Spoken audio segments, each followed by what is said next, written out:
بسم اللہ الرحمن الرحیم۔ السلام علیکم ورحمۃ اللہ وبرکاتہ۔ زندگی کے 5 سنہری اصول۔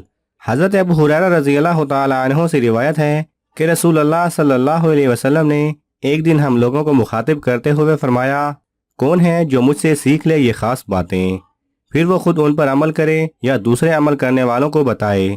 میں نے عرض کیا، یا رسول اللہ صلی اللہ علیہ وسلم میں حاضر ہوں۔ تو آپ صلی اللہ علیہ وسلم نے عذرائے شفقت میرا ہاتھ اپنے دست مبارک میں لیا اور گن کر یہ 5 باتیں بتائیں۔ پہلی بات، جو چیز اللہ نے حرام قرار دی ہے ان سے بچو اور ان سے پورا پرہیز کرو۔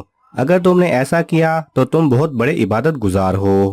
دوسری بات، آپ صلی اللہ علیہ وسلم نے یہ فرمائی کہ اللہ نے جو تمہاری قسمت میں لکھا ہے اس پر راضی اور مطمئن ہو جاؤ، اور اگر ایسا کرو گے تو تم بڑے بے نیاز اور دولت مند ہو جاؤ گے۔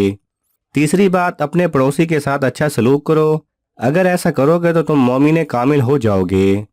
چوتھی بات یہ کہ جو تم اپنے لیے چاہتے ہو اور پسند کرتے ہو وہی دوسرے لوگوں کے لیے بھی چاہو اور پسند کرو، اور اگر تم ایسا کرو گے تو حقیقی مسلم اور پورے مسلمان ہو جاؤ گے۔ پانچویں بات، زیادہ مت ہنسا کرو کیونکہ زیادہ ہنسنا دل کو مردہ کر دیتا ہے۔ دعا ہے کہ اللہ سبحانہ و تعالی ہم سب کو عمل کرنے کی توفیق عطا فرمائے، آمین۔